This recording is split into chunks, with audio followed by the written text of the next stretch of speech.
What's up with y'all? It is The Truth, man. And honestly, man, I wasn't feeling raw at all tonight. I really don't want to make this review. I apologize if you hear jingling up in the back of the video. I have two cats, so, they have their bells on their collars and they're loud. But I wasn't feeling raw at all tonight. Fuck, man. This is just another day in the life. 7 flight connectors. Past due bill collectors. This is just another day in the life. Fuck, this road to WrestleMania really is starting to piss me off. It's been pissing me off, but now it's pissing me off even more because we have about 2 weeks left and I feel like jack shit is happening. But to start the show off, man, we had Io Sky, Bianca Belair, and Rhea Ripley. So I'm gonna just cut to the chase. Adam Pearce was in the ring, man, and Io didn't have her title for some reason, was up there. Io came out, sexy ass Io Sky came out looking fine as shit, like usual. But Io Sky was doing her thing. Sorry, my cat is scratching right now, so that's why you're hearing that shit in the back. Can you stop, please? Okay, she stopped. But yeah, sexy ass Io Sky came out, and then Bianca came out, and then Rhea came out. And it's been the same shit that it's been for like a month of the contract shit. Rhea ends up pushing Io Sky in the face, the same thing they've done the past 4 times they've all been in the ring together. Bianca was talking, Bianca looks good as fuck. For some reason, the crowd has turned on Bianca, started booing her. She didn't do jack shit. All that she does is come out and speak facts. She speaks facts and she gets booed. The only reason why people like Rhea is because she has a big fucking butt. She has a big butt and she does all this shit at live shows. Like, Google Rhea Ripley on Twitter, you will not find her wrestling. You're going to see her ass and her titties. That is what you're going to see. And it's really a damn shame that Rhea Ripley's booty is making people boo Bianca. But it's whatever. It's whatever. WWE fans will be WWE fans. And rather than watch the product, they're going to watch Rhea's butt jiggle. That's what they'd rather watch. But yeah, man. It ends with Io Sky. She jumps over the rope and she kicks Rhea into Bianca and she walks out victorious. She looked fine as shit, by the way, might I add again. But yeah, that was that. I don't like Rhea Ripley. I'm going to make a video about Rhea Ripley, man. Fuck her, dude. But yeah, I don't like Rhea Ripley. Next, we had a Judgment Day segment. You know how these go. Raquel looked fine tonight. Woo-wee! Raquel looked fine tonight. I couldn't even focus on what they were saying, but Finn was being Finn. His loser ass was talking to Dom. They're both in the IC title match at Mania with Braun and Penta. Braun better fucking retain. But yeah, they're both in that match. Finn was talking his shit, I would assume. Again, I was just looking at Raquel Rodriguez. But next, Bayley versus Lyra. I like Lyra. A lot of people don't like Lyra. I love Lyra. Big fan.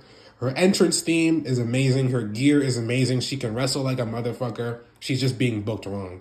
People, I don't think they look at shit like entrances. I know people do, but most people don't take into consideration all that shit. Amazing gear, amazing entrance, amazing theme song. Like, she has what it takes to be a superstar. She's just being booked like shit, especially since she has the title. It looks even worse, But she was versing Bayley. Bayley was fighting like a heel tonight. I called it. I knew that something was off. She was pushing Lyra down, doing all this, just these heelish moves. And at the end, when Lyra won, she won with the roll-up, by the way. It was a great match. I really did enjoy this match. Lyra Valkyria is so underrated. I hope that in the coming weeks they do something with her. Probably gonna fucking drop the title, but I don't know, man. Justice for Lyra, because she really is a star in the making. But yeah, she won with the roll-up against Bayley. At the end, she went to shake Bayley's hand. Bayley threw it away. Again, some more heel shit, but then she went in for the big ass hug, like Bayley does all the time. But that was a good match, and I'm not gonna say it was the best part of the night, but it was damn near up there. Kathy Kelly was interviewing Bert Kreischer, whatever the fuck that comedian guy's name is. There's too many comedians featured on Raw. I'm going to talk about the next one in a second. Tony Hinchcliffe, fuck him. But yeah, Bert Kreischer, Kathy Kelly looked good as fuck. I wasn't focusing on Bert at all. Kathy Kelly looked good as fuck. My Lord have mercy, Jesus Christ. I've always loved Kathy Kelly. And every Raw, she fucking proves to me why I love Kathy Kelly. But yeah, he was interviewing Bert. American Made came out. Push American Made, push the Creed brothers, push Ivy Now, push Chad Gable. But American Made comes out. They start talking their shit to Burt for whatever reason. Alpha Academy comes out, the drawn out Alpha Academy. That's shit. Only reason why I will watch an Alpha Academy match or segment is to watch Maxine, bro. That's it. I only want to see Maxine Dupree, nothing fucking else. But they come out, Otis rips his shirt off, and then the Burt guy, the fat ass Burt guy, rips his shirt off too. Just whatever, dude. Like all these nobodies, these comedians coming onto Raw, into getting intertwined with wrestling, doing all this bullshit. God damn, dude. I can't stand it anymore. I really can't stand it. Next, we have an AJ interview with Jackie Redmond. To make a long story short, Karrion Kross comes out. Karrion Kross is freaking awesome. I don't know. I know why people don't like Karrion Kross, but this motherfucker is so underrated. His whole gimmick thing, trying to turn people heel. Don't sleep on what he did with the New Day. Remember what he was talking to Xavier about and all that shit? Now look at the New Day. Don't sleep on him. Really don't sleep on him. I think that they're going to turn him into like I don't even know what to call it. Just a nigga that's so... He wants people to tap into their other side, and their other side happens to be the bad side, the heel side. And he wants people to bring that out, and he's trying to do that with AJ, and I fucking like that. They really can turn that into something, man. Imagine this motherfucker, he gets over with the crowd, and he starts getting in Cody's ear. Oh my God, dude. That's amazing. That's amazing. But yeah, underrated as shit, overhated as well. But nah, yeah, it's going to be AJ versus Karrion Kross next Raw. I'll watch that match. It's Karrion's first match since fucking ages. He was wrestling on Main Event, but who really watches that? So I want to see Karrion wrestle and see what he can do. Next was LWO versus American Made. This match was a hitter. This match really was a hitter. Too bad LWO is full of scrubs. I don't know their names. I don't know nobody in there. People say hat guy, no hat guy. That's hilarious to me, bro. Absolutely hilarious to me. But they can wrestle. They just have no character, no nothing to them. And that's the biggest issue with them. But hat guy, no hat guy is fucking hilarious. They put on a show, man. American Made, the Creed brothers can really wrestle. They can really go, and they need some titles ASAP. And same thing with LWO, but LWO has no character, so they'll never amount to anything, which is a problem. But Tony Hinchcliffe was on commentary for this shit. I hate Tony Hinchcliffe. He fucking sucks. I'm going to just say this right now. I live in Canada. I'm not in America. And whatever American politics are going on, I still speak about it. I'm not a Tony Hinchcliffe fan. This motherfucker was at a Trump rally at MSG talking. He called Puerto Rico like an island of trash and stuff. If you are like a Trump supporter or whatever the case may be and you are on this channel, I don't care if you watch, you don't have to respond to this. If you would like to respond to me in the comments about it, I don't give a fuck because I'm going to reply to you and I'm probably going to insult your mother about it. If you're seeing this, a new subscriber, and you want to unsubscribe because of that, whatever the case may be, just know it is a reason why I do not like Tony Hinchcliffe and a lot of motherfuckers within the WWE. And it's a political stance, and people are going to say, don't bring politics into wrestling. Why are you bringing politics into it? I don't give a fuck what you say. I wipe my ass with that. You know what I mean? Because it's not just politics in the end. It's the whole world. And things that people say and things that people do affect the world. And just because it's wrestling and it's not politics doesn't mean that it doesn't intertwine with the product. You know what I mean? I don't think that Tony Hinchcliffe should be on WWE TV. Pat McAfee, as Wrestling in Color would say, fuck him too. You know what I mean? Triple H, fuck him too sometimes when I don't know what his political shit is, but I know that he hangs out with Trump and stuff all the time, and he's with Dana White and all this UFC, all these Republican MAGA, You know what I mean? I'm not with that. And if you don't agree with that, then you can exit. I don't care. But I'm going to talk about it because it's something that is me and it's my fucking channel. So, yeah. But a little rant there. Fuck Tony Hinchcliffe. But it was New Day versus LWO versus War Raiders. And it was a DQ, whatever. I don't like the New Day. He'll turn completely wasted, bro. He'll turn completely wasted. But, yeah. How did it end? Yeah, it was disqualification. Xavier Woods, he got a chair from under the ring. He went to go hit one of the Warrior. I can't remember if it was Ivar. He went to go hit Ivar with the chair. Ivar caught the chair. They were tussling with it. The ref turned around. Ivar hit Xavier in the stomach with it.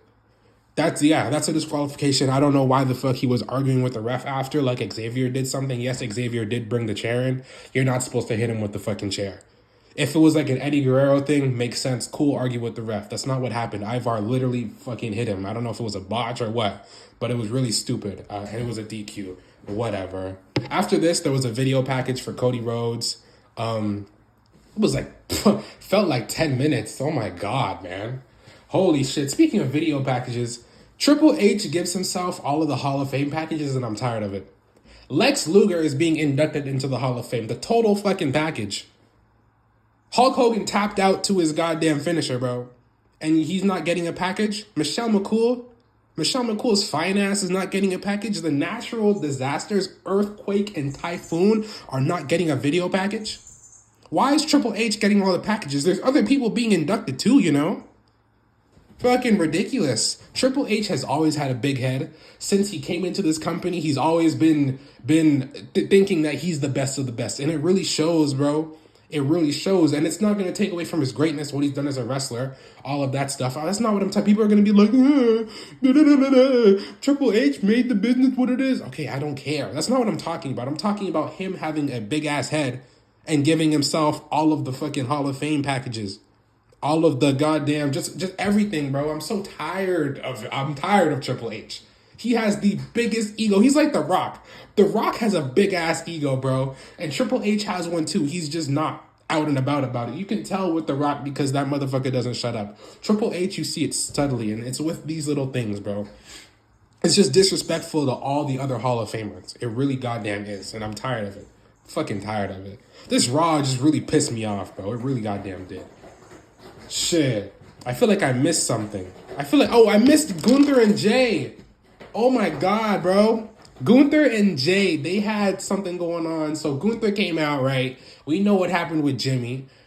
Jimmy got bloodied up by Gunther. Gunther rubbed his blood all over him, started licking his fingers and shit. Ew, real nasty shit. It was very barbaric. And Jey was goddamn handcuffed to the ring ropes and had to watch it happen last week. Gunther came out. He was about to speak, and then Jey's music hits. I got so immediately bored because I wanted to hear Gunther talk after he literally obliterated his brother, but it is what it is. Jey Uso's music hits. He comes out from the crowd for some reason. He walks ever so slowly to the ring, around to the steps, walks into the ring, looks at Gunther, doesn't talk for maybe 2 minutes. He looks like he's having a nervous breakdown. He's shaking and shit. Doing a bunch of bullshit. These wrestlers really need better acting classes because I thought Jey was about to have an anxiety attack. The way this motherfucker was shaking. He took off his glasses. I thought that he was going to fucking cry. It was just really, really bad. But yeah, he starts talking like, you know what I had to do? You know what I had to do? Just a bunch of bullshit, dude. Oh my God, Jey Uso stinks. Jey Uso stinks. I don't even want to talk about what the motherfucker said because it was a bunch of nothing. Talked about how basically he's not scared of Gunther anymore. Why were you ever scared of Gunther? You won the Royal Rumble and you're scared of Gunther? You eliminated John Cena from the Royal Rumble and you're scared of Gunther, bro? He's like, I'm not scared of you anymore. You know what I had to do? I had to tell my mom that my goddamn brother was laying up in a hospital bed. Yeet. I had to tell my mom that, oos, and I goddamn cried, oos. I'm not scared of you no more, oos. I'm not scared of you, Gunther. I want that title, Gunther. I'm going to win that title at May. Shut your bitch ass up. God damn, dude. Who writes for Jey? I think he writes for himself.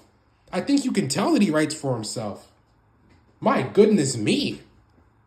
Came out saying a load of shit. Talked about how he was scared. Bro, you're going for the World Heavyweight Champion? World Heavyweight Championship? And you're telling this motherfucker that you were scared and you're not scared anymore? You look like a fool. You look like an absolute fool, brother. But I'll probably make a video on that, bro. Next, man, pick up where we left off. Dom versus Penta. Penta got the W. Dom, I don't know what the fuck he was wearing on his feet. It was a whatever match. And, you know, predictable, expectable, whatever the fuck you want to call it. You know, Penta won. Braun comes out. At first I was like, why the hell? Oh, yeah. He came out because Carlito and them started attacking Penta. At first, I was like, why is Braun coming out to save Penta? This nigga should not give a fuck about nobody. He's a dog. Roof! He's a dog. He shouldn't care about it. But he comes out. He does this crazy fucking spear on Carlito. Was it on Carlito? I don't know. I think it was on Carlito. He does this crazy spin. Motherfucker was flying, dude. I don't know if it was the camera angle or what, but it was the first spear that he did when he was running down the ramp. That shit was gnarly. My God.